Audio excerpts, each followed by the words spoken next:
चंद्रयान-3 चांद पर अब तक नहीं जगे लैंडर विक्रम और रोवर प्रज्ञान, इसरो चीफ ने बताया कब तक है आस। चंद्रयान-3 के लैंडर विक्रम और रोवर प्रज्ञान का चांद पर दूसरी पारी शुरू होने का इंतजार बढ़ता ही जा रहा है। अब तक दोनों से कोई सिग्नल नहीं मिला है। इसरो चीफ एस सोमनाथ को उम्मीद है कि विक्रम और प्रज्ञान जरूर जगेंगे। वह इसके लिए 14 दिन तक का इंतजार कर सकते हैं।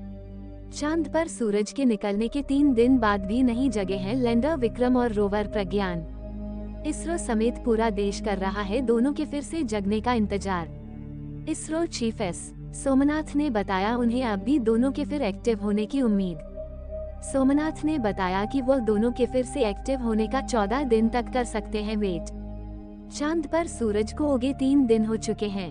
सबको इंतजार है वहां गहरी नींद में सोए चंद्रयान-3 के रोवर प्रज्ञान और लैंडर विक्रम के जगने का। लेकिन Indian Space Research Organisation ISRO को विक्रम और प्रज्ञान से अभी तक कोई सिग्नल नहीं मिले हैं। इसरो को उम्मीद है कि दोनों दूसरी पारी के लिए जगेंगे और प्रज्ञान फिर से चांद की सतह पर चहलकदमी करेगा। इसरो ने आस नहीं छोड़ी है, लेकिन लैंडर और रोवर के जगने की आस आखिर कब तक लगाई जाए। इसरो चीफ एस सोमनाथ ने हमारे सहयोगी टाइम्स ऑफ इंडिया से बातचीत में बताया कि हम विक्रम और प्रज्ञान के फिर एक्टिव होने के लिए चांद के एक पूरे दिन यानी धरती के 14 दिनों तक इंतजार कर सकते हैं। इसरो चीफ को उम्मीद है कि विक्रम और प्रज्ञान एक बार फिर एक्टिव होंगे। उन्होंने बताया, अभी तक कोई सिग्नल नहीं मिला है, लेकिन मैं ये नहीं कह सकता कि आगे भी सिग्नल नहीं मिलेगा। हम एक पूरे चंद्र दिवस धरती के 14 दिन तक इंतजार कर सकते हैं, क्योंकि इस अवधि के दौरान वहां लगातार सूर्य की रोशनी पहुंचती रहेगी, जिसका मतलब है कि तापमान बढ़ेगा ही बढ़ेगा। एस सोमनाथ ने बताया, तापमान बढ़ेगा तो प्रज्ञान और विक्रम के सिस्टम में भी अंदर से गर्माहट आएगी। इससे सिस्टम 14वें दिन भी जग सकता है, लेकिन यह कब होगा इसकी भविष्यवाणी करने का कोई तरीका नहीं है। इसरो चीफ ने कहा कि अगर लैंडर विक्रम और रोवर प्रज्ञान फिर से एक्टिव होते हैं तो इसके कई फायदे होंगे। सबसे बड़ा फायदा ये होगा कि वह फिर से वहां स्टडी शुरू कर देंगे। उन्होंने बताया, हमने जो कई प्रयोग किए हैं उनसे हमें डेटा मिला है, लेकिन समय के साथ उनमें बदलाव आ सकता है। उदाहरण के तौर पर चेस्ट चंद्र सरफेस थर्मोफिजिकल एक्सपेरिमेंट को किसी नई जगह पर रखा जा सकता है।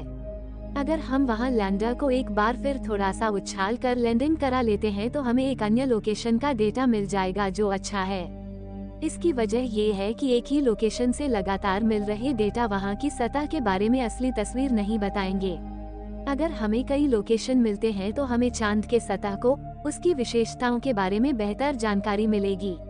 उन्होंने कहा कि अलग अलग लोकेशन से रैम्बर के साथ साथ अन्य उपकरणों को भी फायदा होगा, क्योंकि उन्हें अलग अलग जगह से अलग अलग समय के डेटा मिलेंगे।